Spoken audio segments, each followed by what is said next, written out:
Connaissance. Recherche. Sciences. Des sciences mathématiques. Théorie. Physique. Philosophie. Conférences. Archéologie. Environnement. Nature.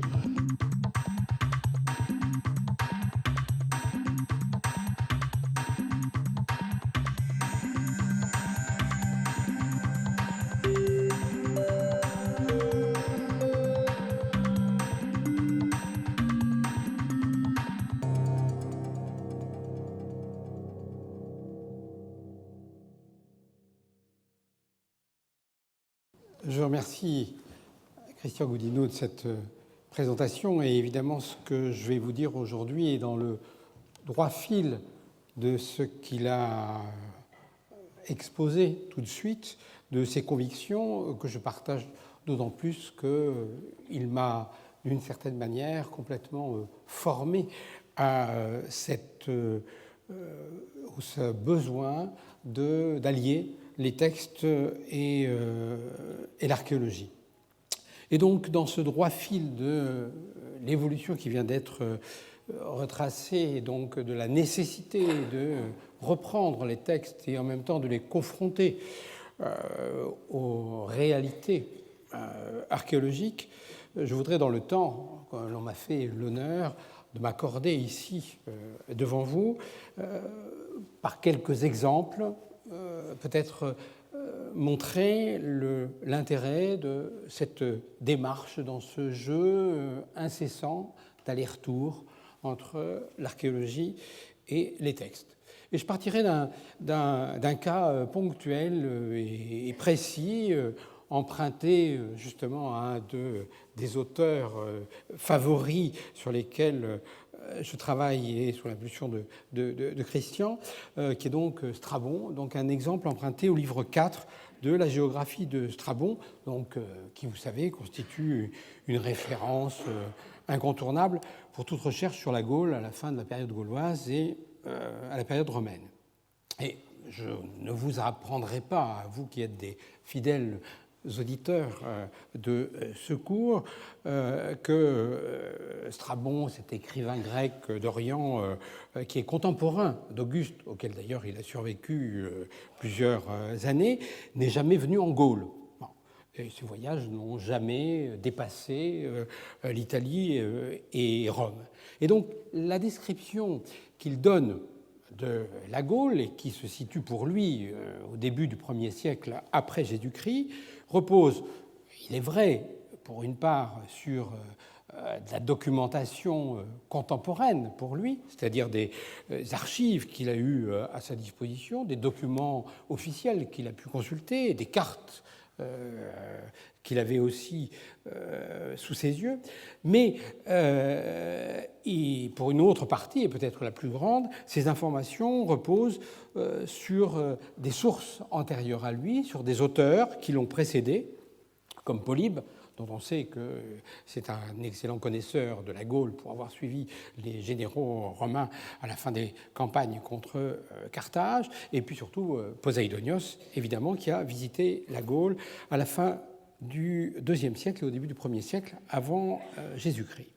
Donc, cette particularité fait que la géographie de Strabon, on le sait, nous donne un portrait de la Gaule ou dessine une Gaule qui oscille selon les moments, selon les circonstances, entre une période qui est celle de l'indépendance à la fin du IIe siècle avant Jésus-Christ, et puis à d'autres moments celle des premières années du règne d'Auguste ou du règne de Tibère. Et toute la difficulté étant qu'on ne sait pas toujours dans quel cas les informations se rapportent à une époque ancienne ou une époque plus récente. Donc voilà, c'était pour rappeler des choses que vous connaissez bien, mais qui permettent de remettre en perspective l'exemple que je voudrais citer ici et qui concerne un petit point précis, très particulier, mais Dieu sait qu'il a fait couler beaucoup d'encre.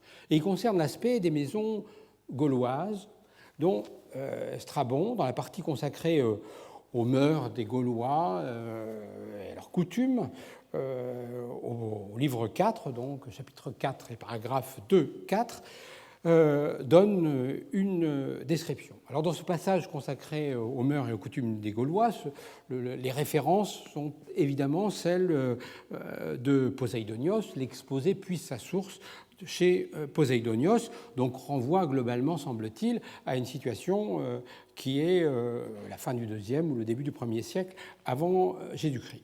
Et puis Strabon actualise en fonction de la documentation dont il dispose. Et le texte qui est donné par Strabon est traduit de la manière suivante par François Lasserre dans la collection des universités de France, un texte et traduction qui date de quand même quelques années, on est à la fin des années 60, et il est traduit donc de la manière suivante. Les Gaulois se construisent de grandes maisons de forme circulaire en planches et en clés et les recouvrent d'un épais toit de chaume. Or, nous savons tous, évidemment, que pratiquement toutes les maisons gauloises découvertes à ce jour, sauf quelques exceptions en Bretagne, mais je ne gloserai pas là-dessus, sont non pas de plans circulaires, mais de plans rectangulaires. Et Jean-Louis Bruneau, que vous connaissez évidemment, a fait remarquer dans un livre récent sur les Gaulois que la traduction proposée par Lasserre était vraisemblablement inexacte et qu'il fallait comprendre que ces maisons ont une forme conique à cause de leur toit en chaume. Et je suis tout à fait Jean-Louis Bruneau dans cette voie, mais je pense qu'on peut aller encore plus loin que ce qu'il a dit lui-même à ce sujet. En effet, l'adjectif que Strabon emploie est l'adjectif toloeides en grec, qui est un terme rare en grec, on n'en a pas énormément d'exemples, et chez Strabon lui-même, on le trouve employé deux fois, une fois à propos des maisons des Gaulois et une fois à propos des geysers en Sicile, qui ne sont pas des véritables geysers, mais qu'importe. En tous les cas, c'est la forme des geysers qu'il qualifie de toloeides au livre 6, mais qu'importe. Donc, c'est un terme rare, mais dont le sens propre et originel signifie qu'il y a la forme d'une tolos. Donc un monument qui est certes de forme circulaire, mais surtout qui frappe parce que c'est son toit qui a un aspect conique. Donc, et cet aspect, cette traduction est bien soulignée par l'autre emploi en Sicile, où ce n'est pas la forme circulaire des geysers qui intéresse Strabon, mais le fait que les geysers retombent en forme de cône dans la mer de Sicile. Donc, on est là devant quelqu'un qui utilise pour décrire une réalité qu'il ne comprend pas, à laquelle il n'est pas habitué. C'est un grec, oserais-je dire un non-gaulois, voilà, qui voit devant lui une réalité exotique et qui essaye d'en rendre compte en utilisant un vocabulaire qui est le sien, qui est celui de sa propre culture. Et c'est la toiture en chaume, bien évidemment, qui donne cette impression de tolos, et non pas le plan circulaire des habitations. Et il y a même, je pense, dans la phrase ou l'expression de Strabon, une confirmation qui est donnée par la structure même de la phrase, qui indique à la fin que donc, il la recouvre, traduit Lasserre, d'un épais toit de chaume, mais le texte grec met un participe apposé derrière, en fin de phrase, en disant « recouvrant » d'un épais toit de chaume. Et il faut, je crois, garder à ce participe grec qui peut avoir plein de valeurs, on le sait, des valeurs de proposition subordonnée, eh bien sa valeur explicative. Et c'est Strabon qui explique que ça a l'aspect d'une tolos parce que justement, il recouvre leur maison d'un épais toit de chaume. Et donc, je proposerai évidemment la traduction suivante. Elles sont grandes et ont une allure de tolos, en gardant cette histoire de tolos. Ben oui, c'est une allure de tolos. Mais tout le monde, n'importe quel grec ou n'importe quel familier de la culture grecque, voit très bien ce dont il s'agit, parce qu'il la recouvre d'un chaume épais. Et donc, on abandonnera ce qui existe dans peut-être d'une vision vue de loin ou de Sirius dans l'image de gauche pour garder peut-être en partie ce qui est représenté dans le village gaulois d'Astérix, où les maisons sont plutôt de plan rectangulaire. Bon. Voilà, une toute petite chose, mais qui suffit à ruiner l'idée que les Gaulois habitaient des maisons rondes et remet sur ce point précis en accord le texte de Strabon avec les données archéologiques. Donc voilà comment l'idée des connaissances ou des données archéologiques permet de remettre en cause les traductions et de redonner leur véritable sens à des textes. Passons maintenant sur un autre plan après ce petit exemple d'introduction et envisageons les problèmes posés par la géographie historique, la géographie administrative, la géographie politique de la Gaule méridionale en confrontant toujours textes antiques et réalités archéologiques. Et donc, là encore, on vous appelle à des choses dont ce cours vous a habitué depuis longtemps. De ce point de vue-là, on le sait, il y a 3 textes fondamentaux qui sont toujours mis à contribution dans cette reconstitution de la géographie historique de la Gaule méridionale. C'est ceux de la géographie de Strabon dont on vient de parler. C'est celui de l'histoire naturelle de Pline l'Ancien, qui est rédigé une 50aine d'années plus tard, et la géographie de Claude Ptolémée, qui est encore plus tardive, puisque, comme on sait, elle date du milieu du IIe siècle après Jésus-Christ. Pour la plupart des commentateurs ou des archéologues qui y font référence, l'habitude est de citer de manière assez indifférente l'un ou l'autre de ces auteurs, comme si leurs informations se complétaient naturellement et que les lacunes laissées par les uns pouvaient être comblées par les informations données par les autres. Cela revient en fait à admettre a priori que les différences chronologiques entre ces auteurs ne comptent guère. En fait, ils parlent tous de l'Antiquité, ils renvoient tous à l'Antiquité.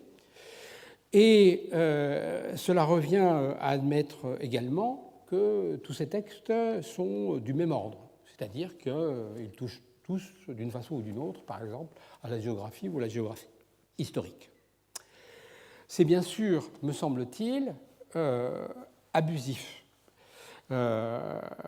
Chaque auteur appartient à une époque donnée, évolue dans une sphère culturelle qui lui est propre, et on ne saurait, de ce point de vue, minimiser les différences qui peuvent exister entre les uns et les autres. Strabon, c'est un intellectuel originaire d'une grande famille d'Asie mineure, en même temps grand admirateur de l'hégémonie romaine, qui a beaucoup voyagé. Bon.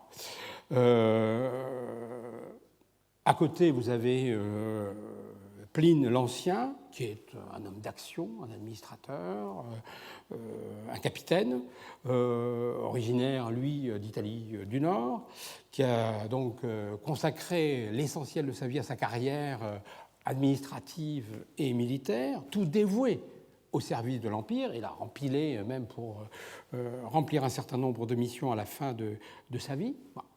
Et puis le dernier, c'est Ptolémée, dernier héritier, pour reprendre l'expression de Germaine Aujac, dernier héritier de la science grecque, qui passa sans doute toute sa vie à Alexandrie, donc, dont il dirigea la bibliothèque sur laquelle il mena de nombreux travaux. Donc on voit bien qu'on a affaire à des personnalités et des environnements culturels qui sont souvent extrêmement différents, voire opposés. Et de fait, je crois, suffiront à rendre compte de ces ces oppositions, voire de ces fossés qui peuvent exister entre ces différents auteurs et dont on ne mesure pas suffisamment l'importance.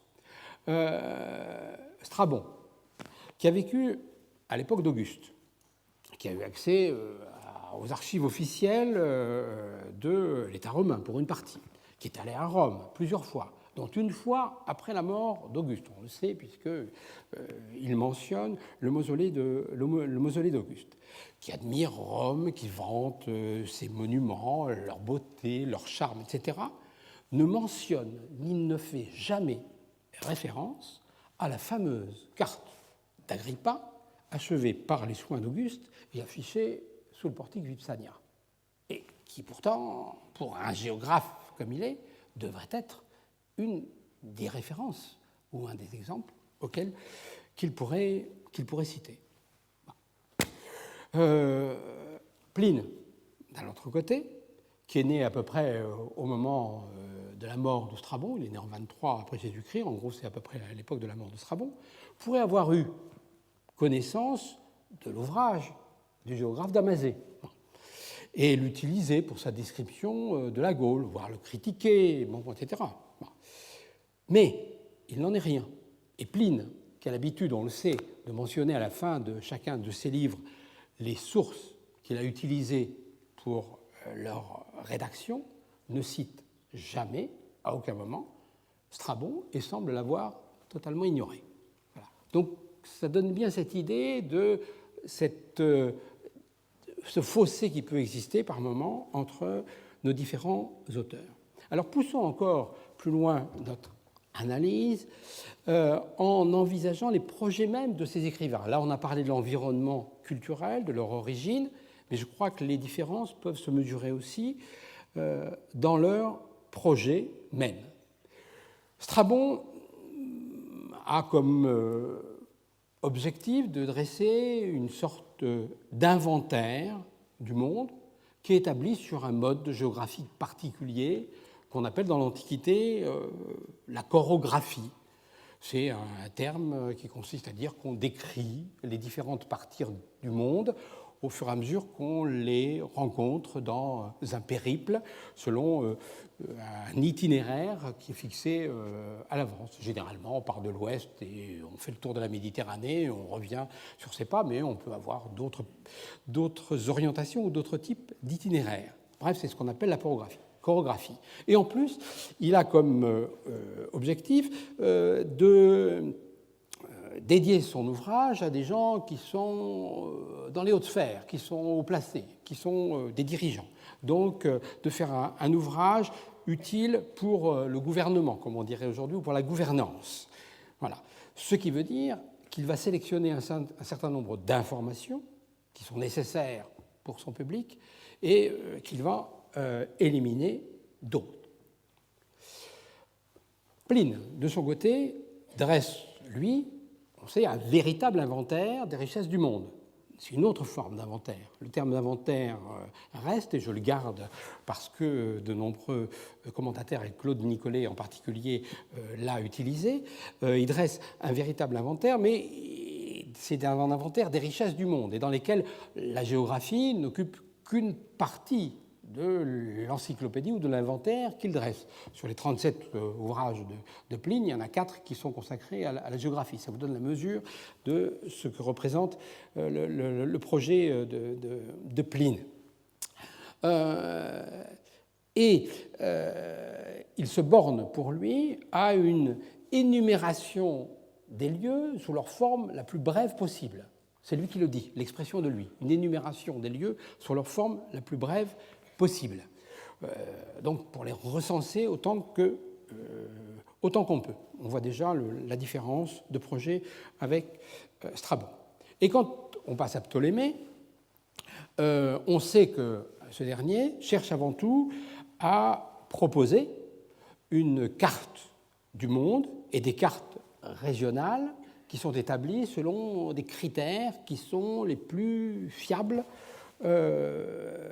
possible. Donc, de donner aux gens la possibilité de dresser des cartes en donnant les coordonnées en longitude et en latitude des lieux les plus importants.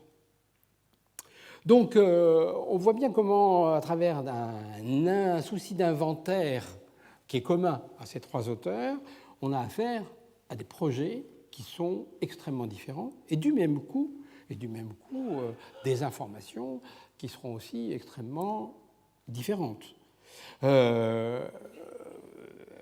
Entre la géographie de Strabon et la géographie de Ptolémée, il y a un écart énorme. Celle de Strabon est détaillée et descriptive, celle de Ptolémée est générale et elle est cartographique.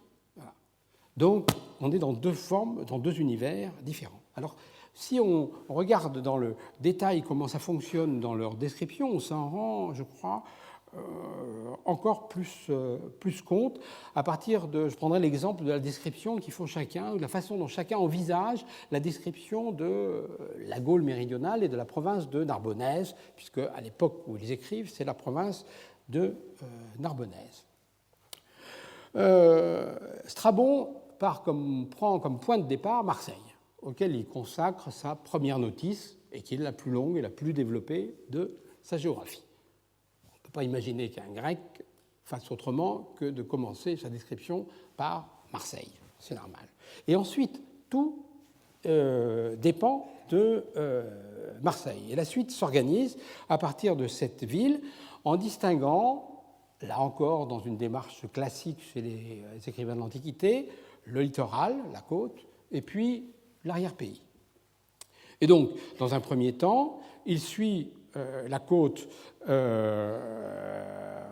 de Marseille aux Pyrénées, c'est ce que j'ai représenté ici avec la flèche numéro 2, après la description de Marseille, et puis il revient pour décrire le littoral des Pyrénées jusqu'à Marseille. Ensuite, il repart de Marseille et décrit le littoral jusqu'à Antibes et la frontière avec l'Italie. Revenant à Marseille, il décrit l'arrière-pays, qui est donc la partie qui ne concerne pas les Alpes, auxquelles il consacre un chapitre différent, mais donc qui concerne l'arrière-pays jusqu'à Vienne.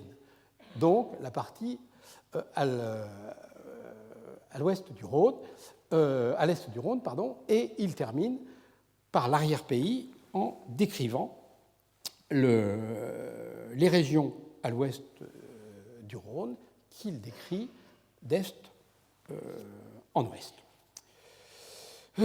Si on regarde comment ça se passe chez Pline maintenant, on a affaire à tout à fait autre chose. D'abord, le texte est beaucoup plus court, il y a 3 pages quand il y en a 30 chez Strabon au moins. Et il présente la particularité de juxtaposer deux exposés de formes et de nature différentes. Le premier, qui est représenté ici, est une présentation géographique sur laquelle on s'interroge toujours, sur la forme de laquelle on s'interroge toujours, puisqu'il parcourt bien la province d'ouest en est, mais il le fait en découpant sa description en une série de zones qui sont mal caractérisées, c'est-à-dire on ne voit pas forcément les points de repère qu'il utilise, et dans les zones qu'il décrit, eh bien, il mentionne peuples, villes ou éléments de géographie, montagnes, lacs, fleuves, tout ce que vous voulez. La seule constante, c'est que chaque fois il part de la côte, il remonte vers l'arrière-pays. Et on a donc une série, comme on le voit par les flèches là encore que j'ai matérialisées ici, de descriptions, où on part là et on remonte vers l'arrière-pays, puis on revient et on remonte vers l'arrière-pays en indiquant un certain nombre de peuples, de villes ou d'éléments de la géographie. Et puis, il ajoute à ce premier exposé, qui est de l'ordre géographique réellement, un deuxième qui, lui, n'a plus rien à voir du point de vue de sa forme, et qui est consacré à l'arrière-pays et qui prend la forme d'une liste purement administrative Et Michel Christol a bien montré comment il avait recopié là un document officiel qui était établi dès l'époque augustéenne et qui avait été modifié sans doute plusieurs fois depuis, et qui mentionnait simplement en deux catégories, d'une part les colonies de Gaule méridionale et d'autre part les établissements de droit latin. Les premières étant indiquées en ordre chronologique, classées par ordre chronologique, et les deuxièmes, les établissements de droit latin, étant classés par ordre alphabétique. On commence à la lettre A et on termine à la lettre V comme Vaison la romaine. Donc, ça n'a plus rien à voir. Les deux exposés sont d'une nature qui est tout à fait différente de l'un à l'autre. Et pour faire le raccord entre l'un et l'autre, évidemment, on a beaucoup de difficultés. Mais je ne reviens pas là-dessus. Ça me demanderait évidemment un développement beaucoup plus important. C'était simplement du point de vue de la méthode que je voulais montrer cette différence avec la méthode suivie par Strabon. Et chez Ptolémée, enfin, on a une troisième façon de faire, qui est en fait, chez Ptolémée, la description se réduit à une nomenclature ordonnée. Je reprends la formule qu'en avait donnée Paul-Marie Duval à son époque, qui est organisée sur une forme extrêmement rigide. Après chaque nom de lieu ou chaque site figure sur une colonne à part les coordonnées en longitude et en latitude du lieu, ce qui interdit pratiquement tout développement sur un site particulier. Et cette nomenclature se développe en deux séries, ou trois si on ajoute les îles, après une première introduction qui donne les limites de la province. Donc il y a une première série qui concerne le littoral, ce qui correspond à cette flèche que j'ai indiquée ici, et qui est donc le littoral parcouru d'ouest en est du sanctuaire d'Aphrodite, l'Aphrodisione, localisé à Port-Vendre, constitué à Port-Vendre, jusqu'aux Bouches du Var, avec une incursion dans la vallée du Rhône, et on y trouve principalement des éléments de géographie physique, fleuves, montagnes, lacs, etc. Et chaque fois, dans ces lieux, on donne les coordonnées, longitude et latitude. Bien. Et puis, il y a une deuxième série qui concerne l'arrière-pays. Et dans cet arrière-pays, eh bien, sont indiquées les coordonnées de villes. Mais ces villes ne sont pas indiquées les unes à la suite des autres, mais elles sont regroupées dans des cadres qui sont ceux de peuples, dont je dirai un mot tout à l'heure. Mais ces peuples dont j'ai marqué les noms ici, avec leur forme grecque quand leur traduction latine n'était pas possible, constitue un cadre général, mais qui n'a pas autrement d'importance, semble-t-il, pour Ptolémée, dans la mesure où ce qui lui importe, lui, c'est la localisation précise des villes et non pas des peuples dans le cadre ou dans les limites desquelles elles sont situées. Et je reviendrai évidemment sur cette façon de faire de Ptolémée. Mais donc, ce que je voulais ici, sur ce quoi je voulais insister, c'est cette différence. Dans les projets, on a trois auteurs, trois époques, trois méthodes différentes, et on comprend du même coup toutes les difficultés qui nous attendent quand on veut restituer la géographie historique de la Gaule méridionale à partir de ces trois auteurs et en plus en s'appuyant sur nos données archéologiques. Donc, voyons un cas de figure ou un exemple précis à travers l'exemple des volques ou du cas des volques arécomiques.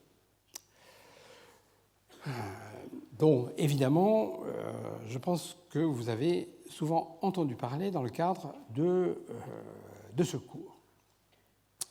Les volques arécomiques se situent, comme on sait, à l'ouest du Rhône, et pour leur situation dans les périodes anciennes, c'est-à-dire aux alentours de la conquête, il faut évidemment d'abord se référer à Strabon. Celui-ci consacre aux arécomiques un développement assez long, à la fin donc du chapitre sur la Narbonnaise, puisque ça concerne la dernière partie de la description de l'arrière-pays, celle à l'ouest du Rhône, comme on l'a vu tout à l'heure. Suivons le texte de Strabon que je vous donne ici, débarrassé d'un certain nombre d'incises, de parenthèses qui constituent des actualisations, mais qui ne concernent pas directement les arécomiques. Donc, il dit ceci: quant à la région située sur l'autre rive du fleuve, elle est pour l'essentiel occupée par les Volcailles, les Volques, qu'on appelle arécomiques. C'est à eux qu'appartient, dit-on, le port de Narbonne.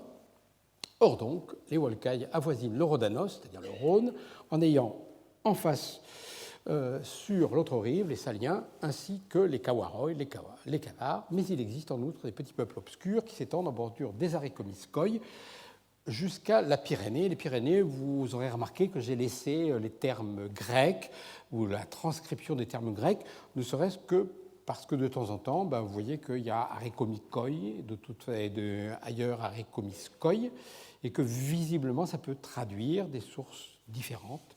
Chez Strabon, c'est un autre problème sur lequel je n'insiste pas ici. En tous les cas, les informations qui sont transmises par Strabon remontent bien évidemment dans cette partie du chapitre à Poséidonios et donc peuvent s'appliquer à la période de l'indépendance ou celle qui a suivi immédiatement. Narbonne n'est mentionné que comme port, et Pineion, dit le texte grec, ou Emporeion, place de commerce un petit peu plus loin, sans aucune allusion à son statut de colonie que la ville a depuis la conquête en 118 avant Jésus-Christ, avant la refondation et la nouvelle colonie en 45 avant Jésus-Christ. Et on s'aperçoit dans ce texte que les limites données par Strabon sont extrêmement nettes. En bordure du Rhône, sur toute sa hauteur, jusqu'au Cévennes, ou au Mont-Cévennes, ou au Mont du Vivarais, puisqu'ils ont à la fois en face les Saliens et les Cavars, et qu'on sait par Strabon que les Saliens occupent la partie est du Rhône de Marseille jusqu'à la Durance, et les Cavars de la Durance à l'Isère. Bien. Donc, pas de difficulté de ce point de vue-là, et il est clair dans l'esprit de Strabon que les arécomiques ne dépassent pas le Rhône. Alors, première question, est-ce que c'est compatible avec les informations qu'on a par ailleurs chez d'autres auteurs? Et tout le monde, dans ce cas-là, fait référence et se souvient d'un passage très célèbre de Tite-Live qui raconte le passage des troupes d'Hannibal en 218 avant Jésus-Christ sur le Rhône. Et Tite-Live nous dit ceci, que, donc, voulant passer le Rhône, eh bien, Hannibal s'est concilié donc les peuples qui l'avoisinaient, et que les Volques, peuples puissants, et ces derniers habitent aux abords du fleuve sur les deux rives. Et donc que ces Volques, désespérant de retenir les Carthaginois, eh bien, avaient fait transporter presque toutes leurs biens de l'autre côté et occupaient en armes la rive opposée pour empêcher le passage des Carthaginois. Je laisse de côté la suite et la façon dont Hannibal arrive à passer le Rhône. Ce qui nous intéresse ici, évidemment, c'est le fait que les Volsques sont donnés comme occupant les deux rives du Rhône et qu'on a tiré de ce texte-là des arguments pour dire que peut-être à une certaine époque, des villes comme Avignon, par exemple, pouvaient être des villes qui appartenaient d'abord aux Volsques avant d'être ensuite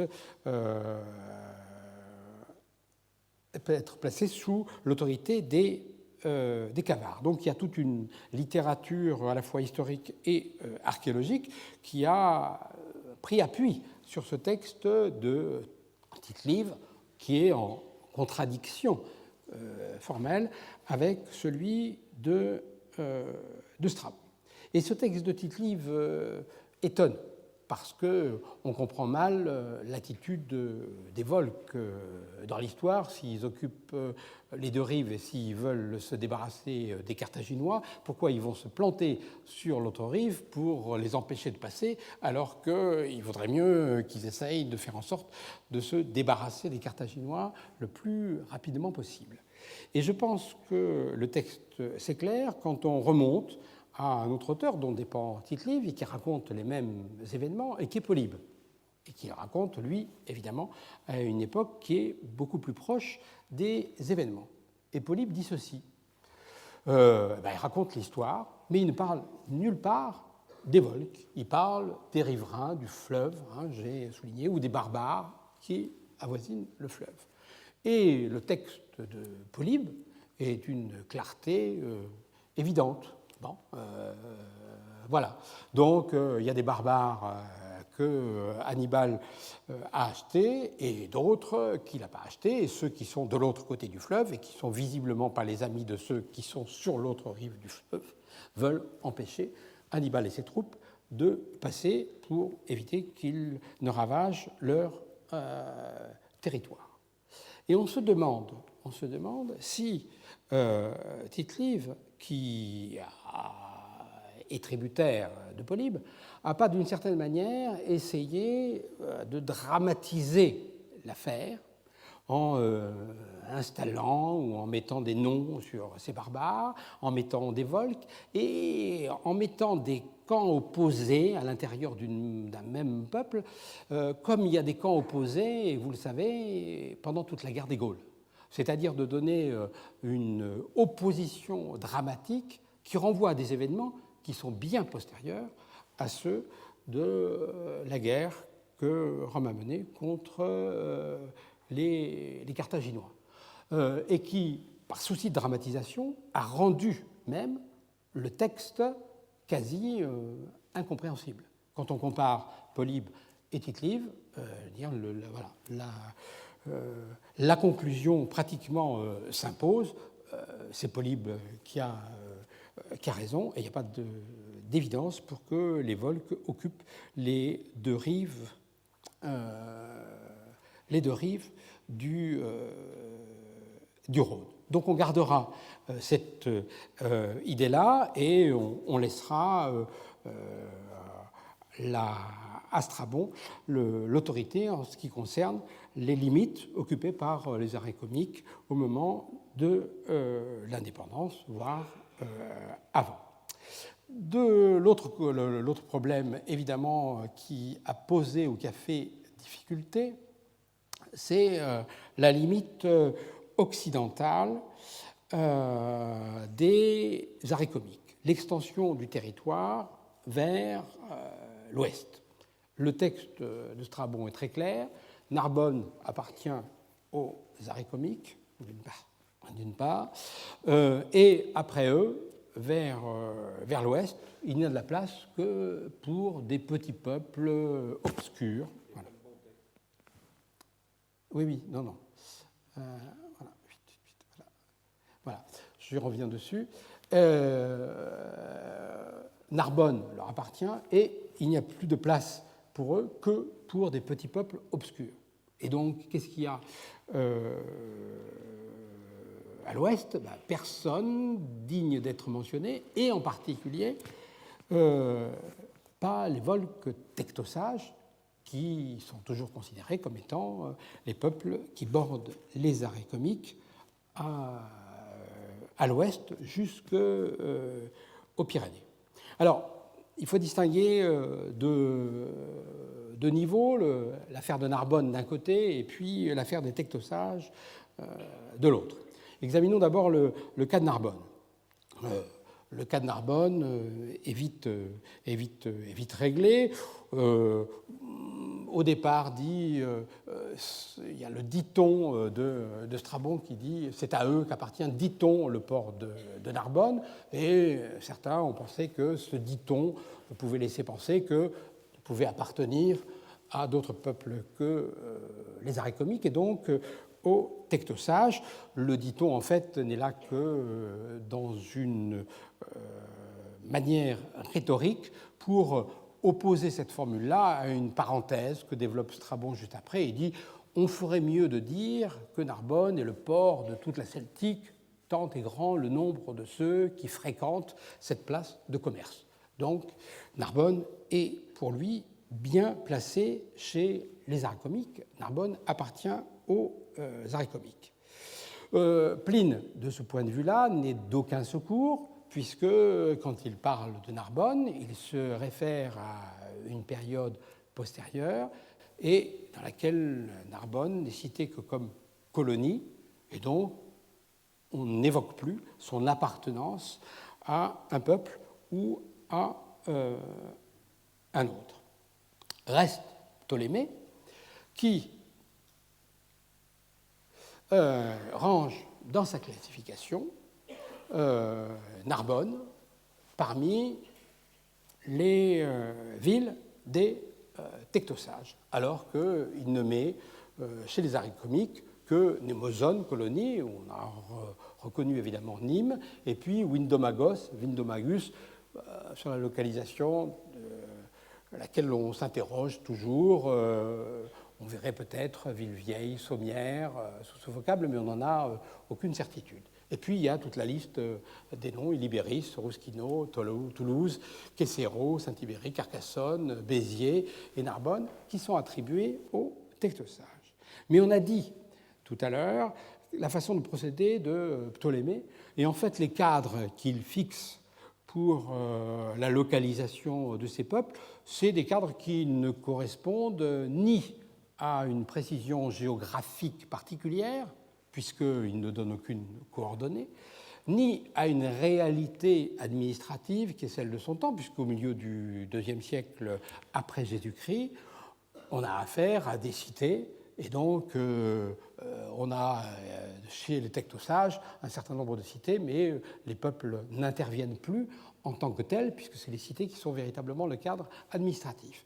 Donc on a l'impression que Ptolémée à Alexandrie, en fait, a rangé les villes, mais comme s'il avait vu sur une carte les noms des peuples, et puis se disant, tiens, cela, oui, il y a le nom du peuple Volcotectosage, donc ça doit appartenir au Volcotectosage, et je le range là-dessous. En tous les cas, ça ne correspond ni à une réalité géographique, ni à une réalité administrative. Et entre l'avis de Strabon, proche de Poséidonios et de la situation à l'époque de l'indépendance, et celui de Ptolémée au milieu du IIe siècle après Jésus-Christ, il n'y a pratiquement pas à balancer. Celui qui semble avoir le plus de fiabilité, c'est évidemment Strabon, d'autant qu'on sait que chez Ptolémée, il y a plein d'erreurs et que ce cadre géographique, justement, ne tient pas la route. On a plein d'autres exemples dans la suite de sa description. Donc, les commentateurs, les exégètes, les archéologues se sont divisés en deux camps. Ceux qui suivaient Strabon en disant les Arécomiques vont jusqu'à la vallée de l'Aude et au-delà, et englobent Narbonne, et puis ceux qui disaient non, pas du tout, les Arécomiques, ça s'arrête à l'Hérault, et après on a les Tectosages. Et si on l'a fait, en fait, c'est pas à cause de l'opposition entre Strabon et Ptolémée, où tout le monde se rend compte que Ptolémée est beaucoup moins fiable que Strabon, mais c'est pour une autre raison, c'est que à cause de la position que donne Strabon des Tectosages et le fait qu'il mentionne qu'à l'ouest des Arycomiques, jusqu'aux Pyrénées, il n'y a plus que des petits peuples obscurs. Et donc, de toute évidence, pour les commentateurs modernes, il y a une erreur de la part de Strabon qui ne voit pas qu'à l'ouest des Arycomiques, il y a forcément les Tectosages, puisque quand on regarde une carte moderne, évidemment, on a, après la région des Arycomiques et après la vallée de l'Aude, celle des Tectosages et la région de Toulouse. Et donc, cette simple erreur de localisation de Strabon sur l'extension des Arycomiques suffisait pour eux à détruire l'opinion de Strabon et à leur faire choisir celle de Ptolémée. Or, on est ici dans une représentation géographique qui est moderne. Et on ne tient compte dans cette histoire que de la représentation géographique de l'époque moderne. Mais il faut se rappeler que la représentation géographique de l'époque antique, celle à laquelle fait référence Strabon et en partie Pline, et aussi sans doute en partie Ptolémée, est tout à fait différente. Et que dans cette représentation géographique, les Pyrénées ne sont pas du tout situées comme nous les situons aujourd'hui, mais elles sont situées perpendiculairement et donc nord-sud, comme on le voit ici, et qu'elles ferment l'isthme gaulois de la mer Méditerranée jusqu'à l'océan. Et si maintenant on essaye de replacer les peuples que décrit Strabon, non pas en tenant compte de la cartographie moderne, ce qu'on fait toujours, mais en tenant compte de la cartographie antique, on obtient ceci, qui est que, forcément, dans ce type de représentation, les Arycomiques occupent toute la partie qui est à l'ouest du Rhône, jusqu'à Narbonne et au-delà. À côté, évidemment, il n'y a qu'une série de petits peuples, et les Tectosages, ils ne sont pas à l'ouest, mais ils sont forcément au nord, puisque toute la géographie antique bascule en quelque sorte à 90 degrés la partie occidentale de la Narbonnaise. Donc ce qui pour nous se trouve à l'ouest se retrouve au nord. Et d'ailleurs, il y a dans la présentation de Strabon une logique parfaite qui décrit les Tectosages après les Arycomiques en les décrivant au nord. Donc il y a une logique parfaite dans sa description et une cohérence parfaite dans sa description qui s'appuie sur la représentation cartographique ancienne.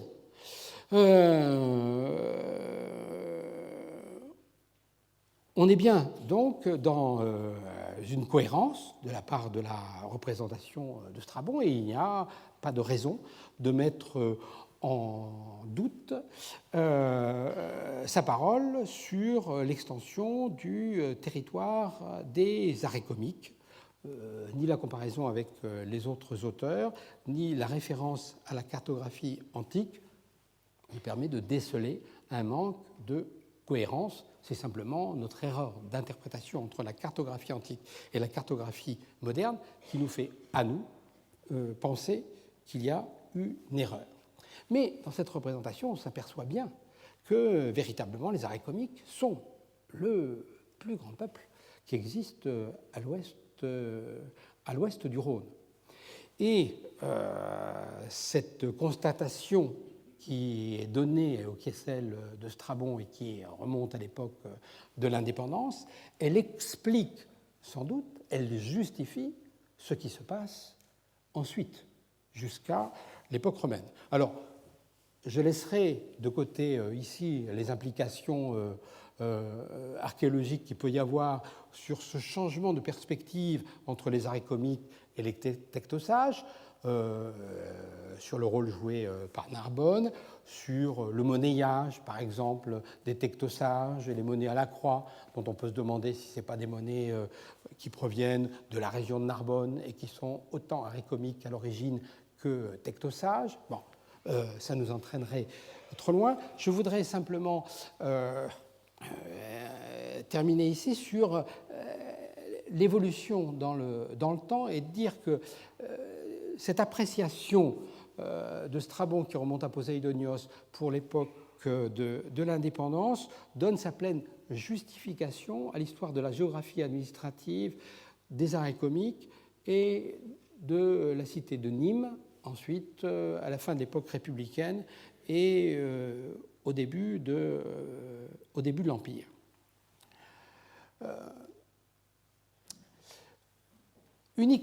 Juste après avoir parlé des arrêts comiques et des limites de leur territoire, Strabon parle de Nîmes. Le développement suit directement. Et il commence comme ça, la métropolis des Arékomikoi et Némosos, et puis bien inférieure à Narbonne sous la population étrangère et commerçante, etc. Suit un passage concernant le statut de Nîmes, qui est connu, qui a été commenté plusieurs fois, et dont on doit, je crois, le commentaire ou l'histoire la meilleure à Christian Goudineau et à Michel Christol depuis quelques années.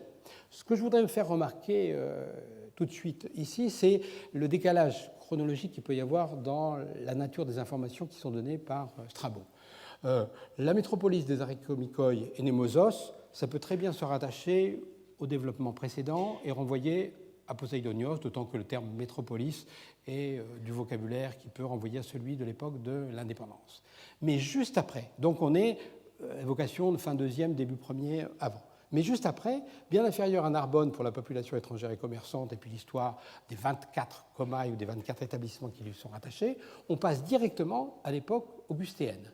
En d'autres termes, Strabon juxtapose des informations qui sont celles de la fin du deuxième avant et celles qui sont de la fin du premier avant, un siècle d'écart, sans crier gare, et c'est à nous d'arriver à faire le grand écart entre les deux types d'informations, d'où la difficulté que nous avons parfois pour comprendre la logique ou la cohérence de ce texte. Alors, ce qui se passe entre l'époque de l'indépendance et puis l'époque où Nîmes a reçu ce privilège de recevoir 24 établissements de droit latin, est suggéré par le texte de Pline, et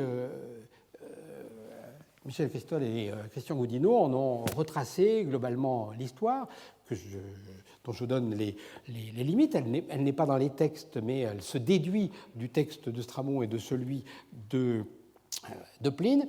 Vers 70 avant Jésus-Christ, sans doute après l'affaire de Sertorius, l'entité arécomique ou le peuple arécomique reconnu comme entité réelle en témoignerait vraisemblablement des monnayages comme celui des Volques arèques, ces monnayages de bronze qu'on connaît, qui peuvent remonter à cette période-là. Bon, on n'est pas sûr de la datation, mais en tous les cas, ça pourrait coller. Vers 45 avant Jésus-Christ a lieu ou aurait lieu une première déduction coloniale par Tiberius Nero de droit latin, auquel pourrait correspondre un deuxième type de monnayage, celui qui mentionne pour la première fois la colonie de Nîmes, mais sous la forme nem-col.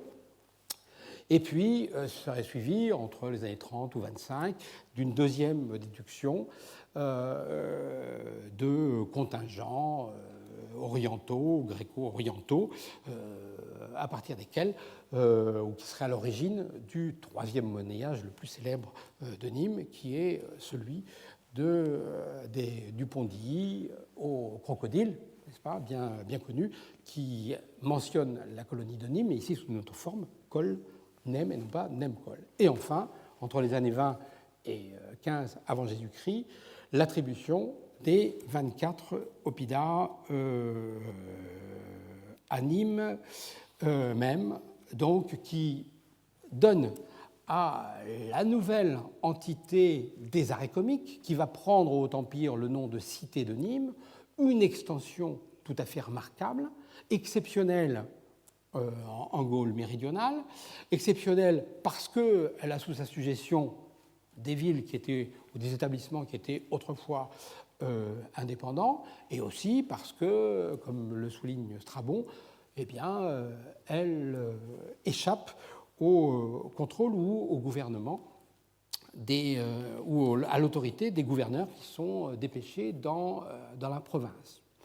Donc, on aurait là une continuité dans l'histoire qui, après toutes sortes de modifications institutionnelles et de transformations qui ont vu en particulier le territoire des vols carécomiques réduit par l'installation des colonies, Narbonne, Béziers, puis d'autres établissements de droit latin, et bien voir quand même conserver aux anciens arécomiques, sous une autre forme, celle de la cité romaine, un territoire conséquent qui est la traduction à l'époque du Haut-Empire de la puissance ou de l'importance qu'il avait à l'époque de l'indépendance et dont témoigne Strabon. Il y a donc une parfaite continuité, si l'on veut, dans cette évolution historique entre la situation que décrit Strabon pour la période de la fin du IIe siècle avant ou du 1er siècle avant Jésus-Christ et celle que l'on connaît pour le 1er siècle après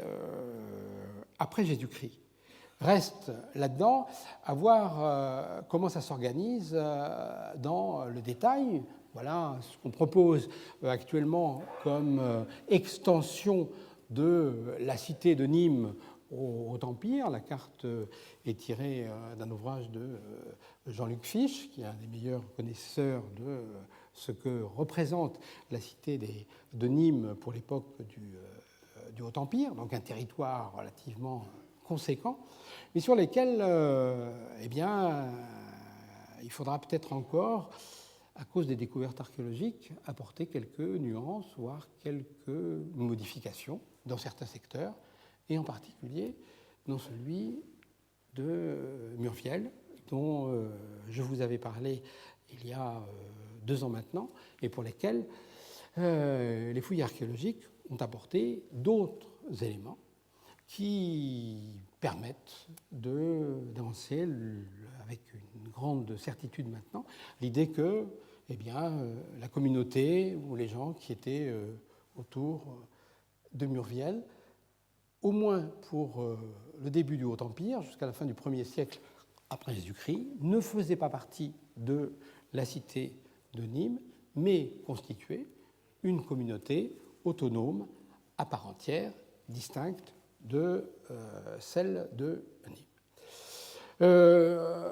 L'histoire, vous le savez, la question qu'on se pose depuis le XIXe siècle, c'est de savoir quels sont les 24 établissements qui ont été donnés à l'époque augustéenne à Nîmes, et de retrouver dans les noms des établissements actuels ou des localités qu'on connaît avoir été occupées à la fin de l'époque républicaine ou au début de l'Empire, celles qui sont passées sous l'autorité de Nîmes. Alors, il y en a dont on sait qu'elles le sont, parce qu'on a quelques inscriptions qui mentionnent des magistrats qui ont exercé leur autorité à Nîmes. C'est le cas de Brignon, par exemple. C'est le cas aussi, vraisemblablement, de Latte, qui était directement, faisait partie de ces établissements qui sont passés sous l'autorité de Nîmes. Et puis, il y en a d'autres pour lesquels on se pose des questions, et les commentaires ont été de temps en temps de les considérer comme indépendants, ou de temps en temps de les considérer comme un de ces 24 établissements soumis à Nîmes.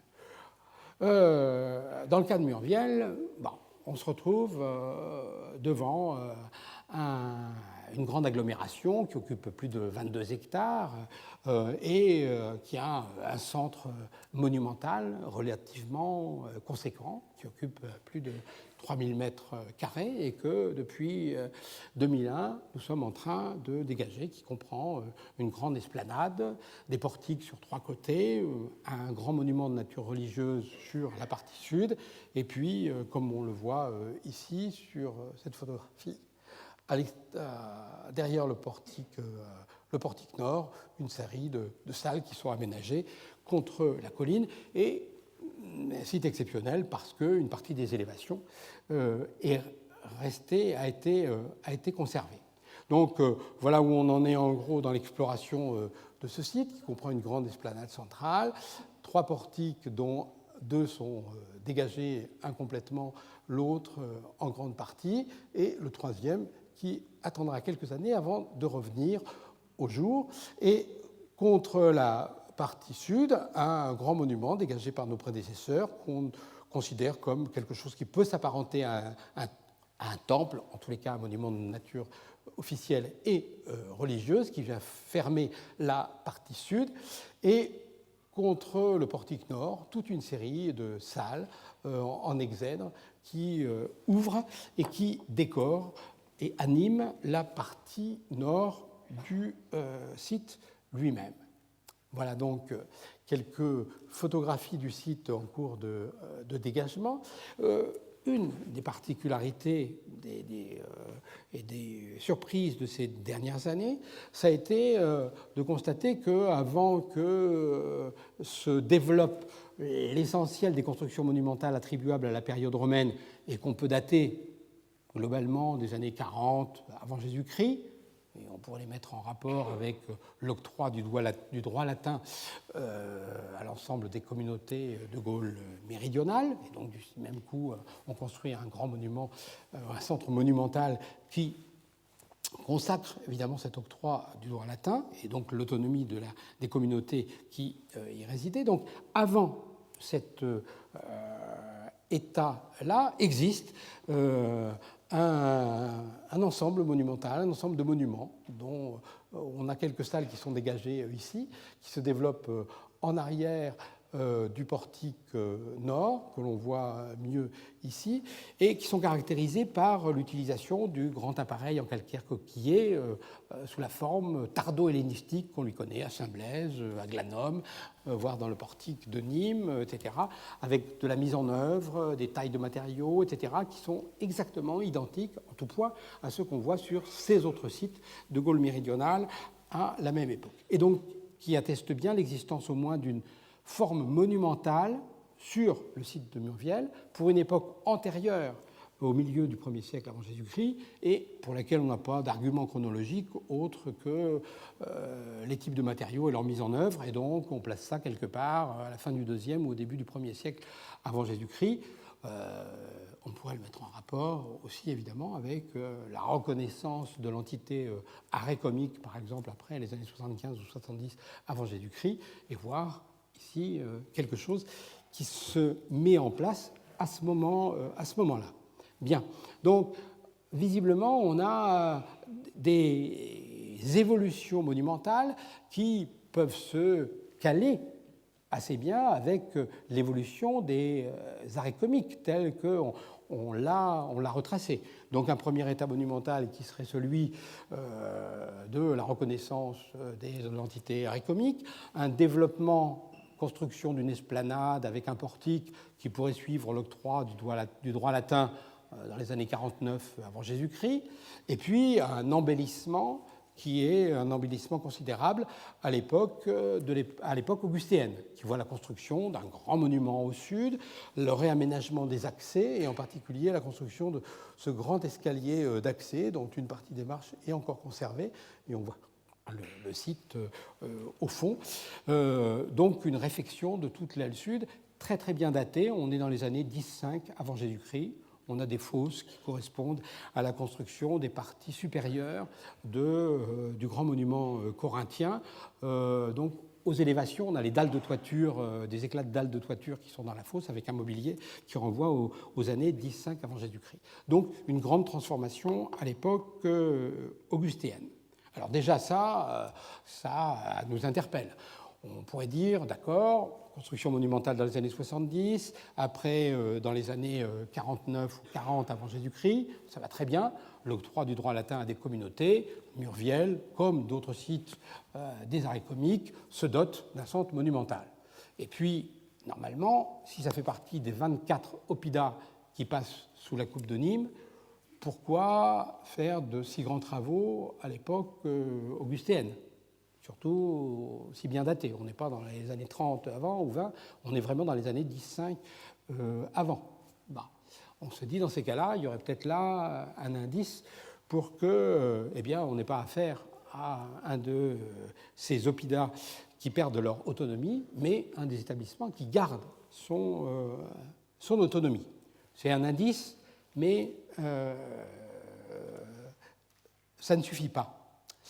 On avait bien, depuis longtemps, une inscription mentionnant deux édiles, Sextus Veto et Caius Pedo, qui avaient eu comme tâche de refaire, de payer la réfection du chemin et d'un bassin, suivant un décret des décurions, et qui semblait bien attester d'une autonomie du centre de Murviel.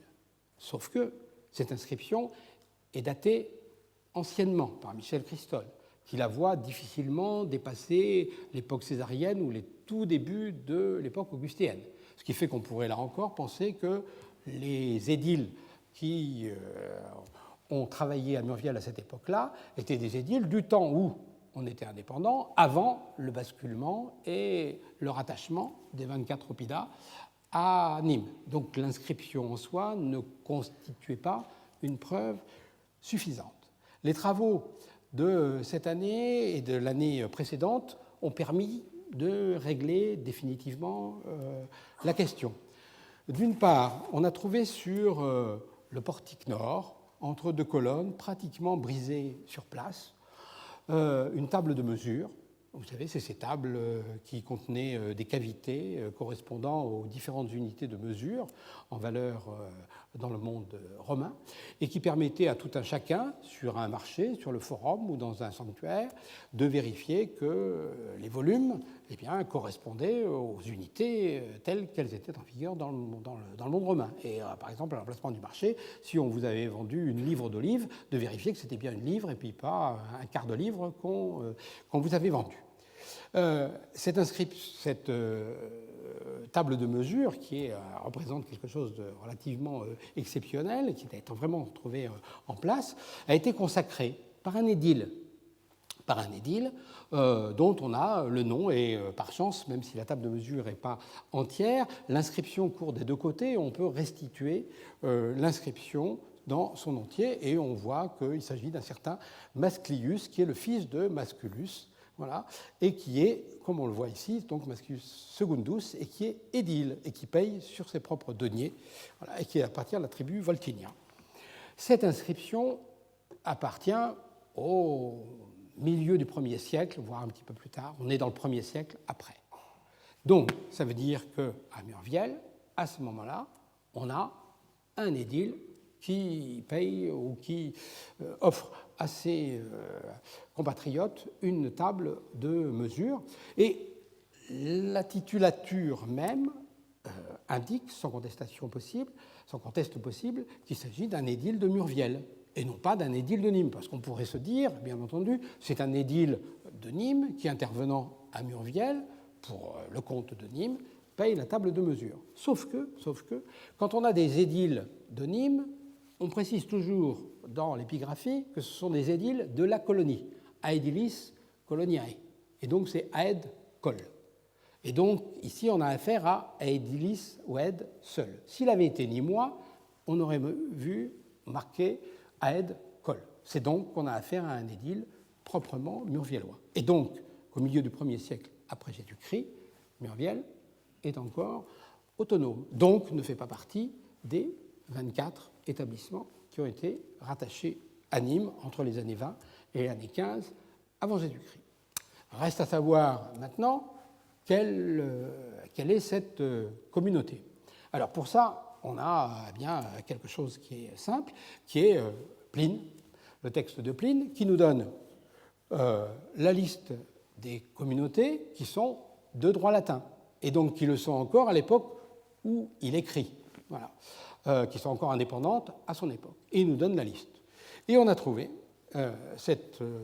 depuis, alors là, une vingtaine d'années, une inscription dont on n'a que quelques bouts, qu'on trouve tout autour du centre monumental, comme si on en avait jeté les morceaux pour que les archéologues mettent 50 ans à découvrir l'inscription en entier, voilà, et me faire rester à Murviel le plus longtemps possible.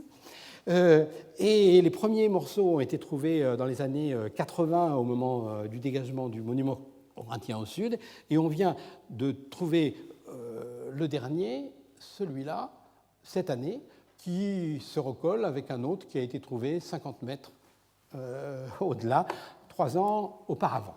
Mais on a suffisamment d'éléments pour comprendre l'inscription elle-même, qui mentionne donc un édile aussi, on le voit, au nominatif ici, aedilis, là encore, c'est un édile et pas un édile de la colonie, dont on ne connaît pas le nom, mais visiblement, donc, il y a les premières lignes qui sont occupées par le nom de l'édile, et puis ses fonctions, etc. Les autres fragments d'inscription sont mal situés, mais on a la fin. Donc il s'agit d'un édile qui a visiblement dépensé plein d'argent pour des constructions, peut-être sur le forum. On a un euro qu'on aimerait bien développer en forum, on est bien là, foro, in foro. On ne sait pas la nature de ces constructions, mais c'est peut-être des colonnes, des temples, etc., qu'importe. On verra dans quelques années. Et surtout, on a à la fin le bénéficiaire au datif, c'est-à-dire le nom de la communauté au bénéfice de laquelle ces travaux ont été réalisés. Donc, c'est les compatriotes. Le type est édile de la ville et puis il paye pour construire un certain nombre de constructions.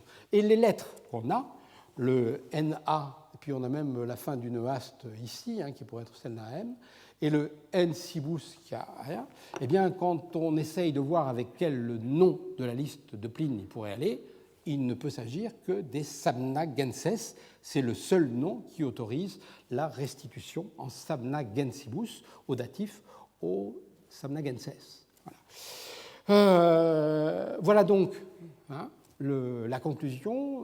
Murviel a maintenant un nom, ou les habitants de Murviel ont un nom, c'est les Samnagenses. Leur ville peut s'appeler Samnaga ou Samnagum, ce nom, selon les suggestions de Guy Barruol. L'hypothèse avait déjà été avancée avant nous, mais on en a maintenant fait la démonstration. Et on voit du même coup comment ce territoire de la cité de Nîmes, qu'on voyait extrêmement vaste, il est peut-être à la marge, peut-être un petit peu moins vaste que ce que l'on pensait. On voit le territoire de Murviel est celui qui est situé le plus à la marge occidentale, donc c'est peut-être pas étonnant que les Samnagenses soient autonomes ici et que les autres 24 oppida ignobilia rattachés à Nîmes, c'est la couronne directement autour de Murviel.